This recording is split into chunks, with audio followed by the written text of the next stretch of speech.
We do not make money through stealing. Kama uko hapa unagoga watu tafadhali. That's not a way of making money. That is quick money and it will lead you to prison or to the grave. Okay? There is something called winning the battle and losing the war, or losing the war to win the battle. Okay? Battle is short term gains, short time.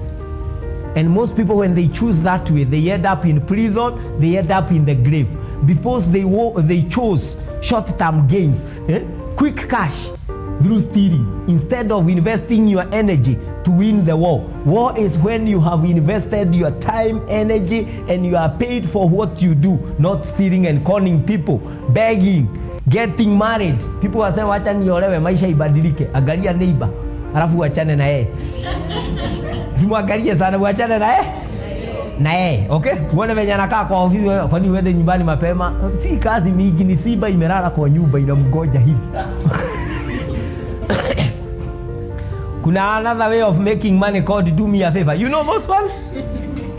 2K agentry. Do me a favor. 2K agentry. Na sasa hiyo hujui jina yake ya pili. Hao watu. Mungu atatu. Tunajua hiyo story biguni.